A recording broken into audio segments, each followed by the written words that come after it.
अजीजान मिल्लत, बद्दुआओं से आप मेहनत करने वाली कौम का मुकाबला नहीं कर सकते। मुकाबला तो आपको मुकाबले से करना होगा, दौड़ का मुकाबला दौड़ से, पहलवानी का मुकाबला पहलवानी से।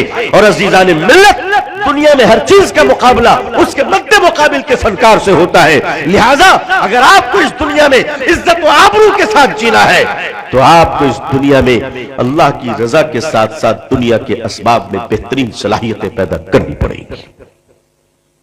कहां से पैदा करें वो सलाहियतें? सलाहियतें इदारों से पैदा होती हैं। चीन की एक कहावत है, चाइनीज कहते हैं कि अगर आपको 1 साल में प्रॉफिट चाहिए तो आप खेती करो।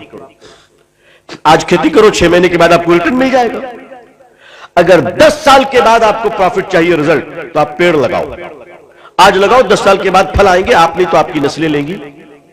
और फरमाते हैं अगर 1000 सालों की प्लानिंग करनी है, 1000 सालों की, अपनी कौम को, अपनी नस्लों को, अपनी औलादों को, औलाद दर औलाद को और कयामत तक के मुसलमानों को अगर बेहतरी की फिक्र करके कुछ करना है तो लोगों अच्छे इदारे कायम करो। अच्छे इदारे। अब अच्छे इदारों में क्या हो रहा है? मुसलमानों की बेटियां तकरीबन 18 से 20% बेहात होती चली जा चुकी है। ये ग्राउंड रियलिटी है, ग्राउंड रियलिटी। ये बुरकों पे मत जाइए, बिल्कुल मत जाइए। जो बुरके हैं ना, ये बुरके तो ऐसे हैं कि इसको खुद एक बुरके की जरूरत है। जी हां, मां बाप इन बुरकों से खुश ना हो। मैं जंगल में नहीं रहता, मैं समाज में रहता हूं। अल्हम्दुलिल्लाह आपकी दुआओं से मैं दुनिया घूमता रहता हूं। मैंने दुनिया के बहुत सारे मुल्कों को देखे हैं और उसके बाद ही नतीजा अखज़ कर रहा हूं कि मुसलमानों की बेटियां बेदीनी की दहलीज पर नहीं बल्कि कुफ्र और शिर्क के घरों की बहुएं बन रही हैं।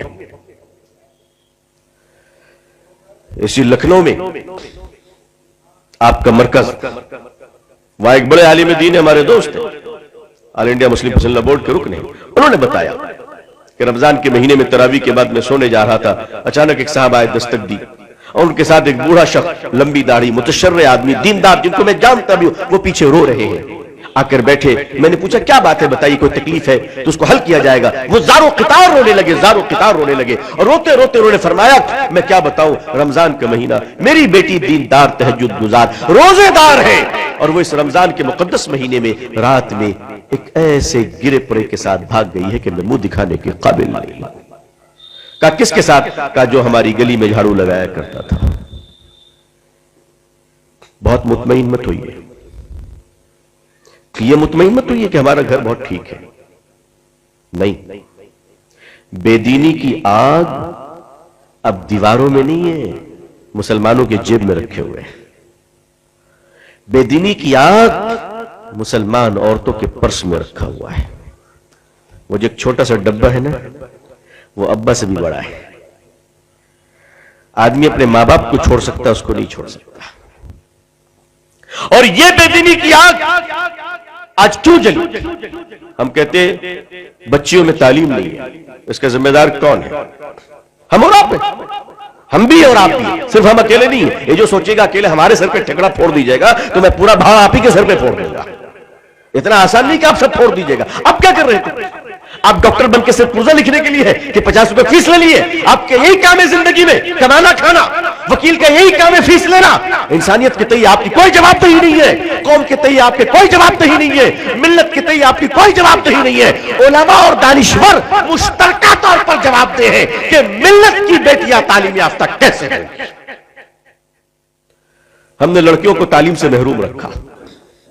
क्यों महरूम रखा? आवारा हो जाएंगी। अजीजान मिल्लत आवारा क्यों होगी? अच्छे माहौल में तालीम का बनाते तो आवारा नहीं होती।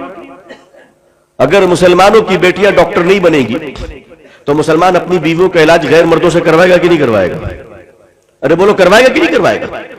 तो गैरों से इलाज करवाकर अपनी बीवियों की इज्जत व आबरू को उछालने से बेहतर है अपनी बेटियों को डॉक्टर क्यों नहीं बनाते? कैसा कहां बनाएंगे? कहां बनाएंगे? गैरों की हमारी बेटियां जाएंगी। अच्छा, आज बड़ी गैरत आ रही है तो अपनी कॉलेज क्यों नहीं बनाई थी? किसने रोका था?